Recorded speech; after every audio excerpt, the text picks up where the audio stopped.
उद्धव ठाकरेंनी शेतकऱ्यांशी संवाद साधला। यावेळी शेतकऱ्यांनी उद्धव ठाकरेंपुढे व्यथा मांडत कर्जमाफीचीही मागणी केली आहे।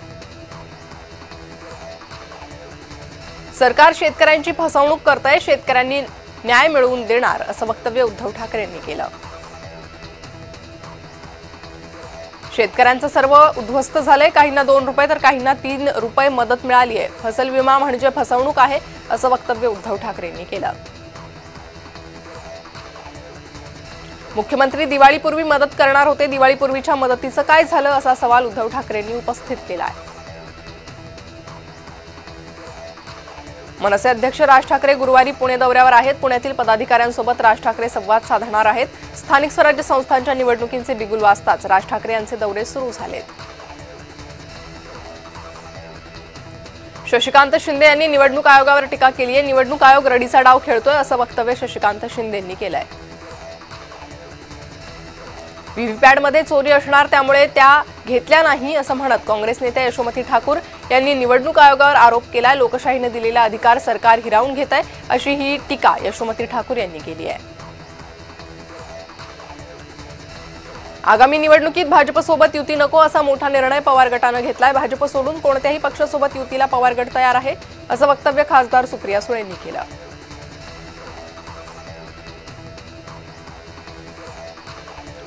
पुरावे दिले तरी निवडणूक आयोग गप्प का? जिथे शक्य आहे तिथे महाविकास आघाडी म्हणून निवडणूक लढणार असं म्हणत सुप्रिया सुळेंनी निवडणूक आयोगावर निशाणा साधलाय।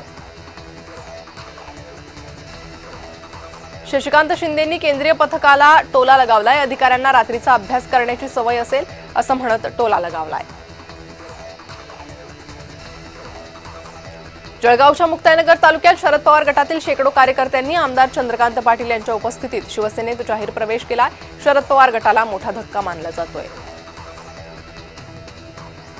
रत्नागिरी जिल्ह्यात 4 नगर परिषद आणि 3 नगरपंचायतींमध्ये निवडणुकीचा सामना रंगणार आहे।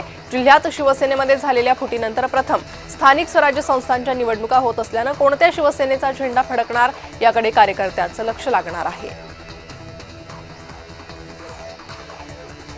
दुबार मतदारांना मतदान केंद्र निवडण्याची संधी मिळणार आहे। दुबार मतदारांकडून घोषणापत्र लिहून घेणार असल्याची माहिती रायगड जिल्हाधिकारी किशन जावळे यांनी दिली आहे। नगर परिषद आणि जिल्हा परिषद निवडणुकांच्या पार्श्वभूमीवर राष्ट्रवादी काँग्रेसची वाशिममध्ये आढावा बैठक पार पडली। या बैठकीत जिल्ह्याच्या राजकीय घडामोडींसह आगामी निवडणुकीतील रणनीती आणि संभाव्य उमेदवारांबाबत सविस्तर चर्चा करण्यात आली आहे।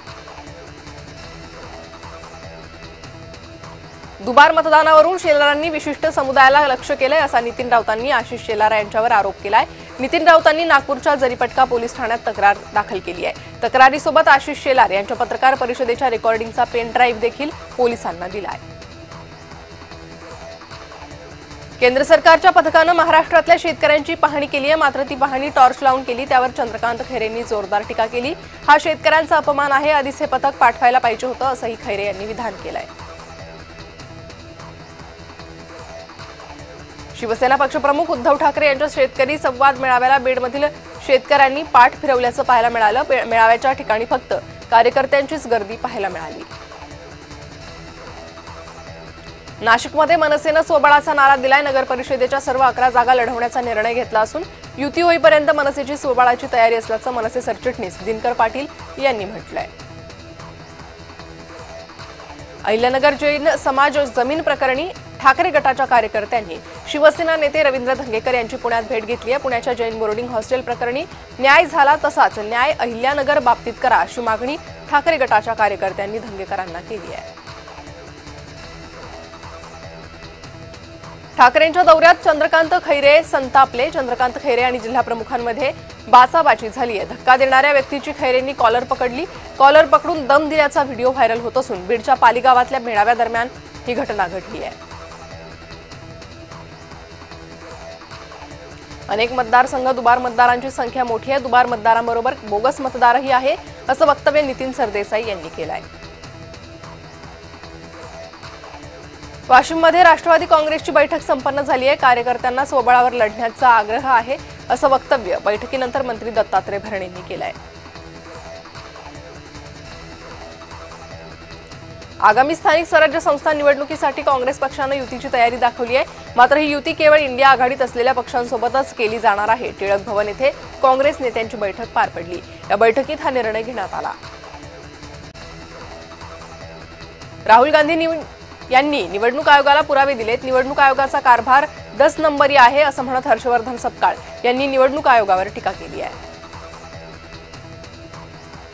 लाडकी बहीण योजना कधीही बंद होणार नाही, शब्द देत नाही, दिला तर पाळल्याशिवाय राहत नाही असं वक्तव्य एकनाथ शिंदेंनी केलं. येता येता नुकसान दिसलं म्हणून पथकानं पाहणी केली असेल. पथक बसून राहिलं असतं तरी टीका झाली असती. केंद्रीय पथकाच्या पाहणीवर शंभूराज देसाई यांनी स्पष्टीकरण दिलंय. उद्धव ठाकरे शेतकऱ्यांच्या बांधावर जाऊन प्रचार करतात. ठाकरेंचा दौरा राजकीय, फोटो सेशन सुरू आहे अशी टीका भाजपा आमदार प्रवीण दरेकर यांनी केली आहे.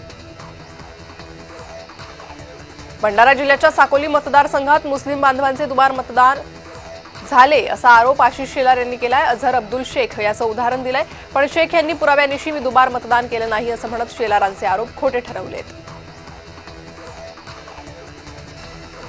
स्थानिक निवडणुकीच्या पार्श्वभूमीवर भाजपा ॲक्शन मोडवर आली आहे. भाजपकडून जिल्हा निवडणूक प्रमुख आणि प्रभारींची नियुक्ती करण्यात आली आहे. शिंदेच्या बालेकिल्ल्यात गणेश नाईक निवडणूक प्रभारी असतील तर सिंधुदुर्गसाठी नितेश राणे निवडणूक प्रभारी आहे. पुणे ग्रामीणसाठी गणेश बिडकर यांच्यावर जबाबदारी सोपवण्यात आली आहे.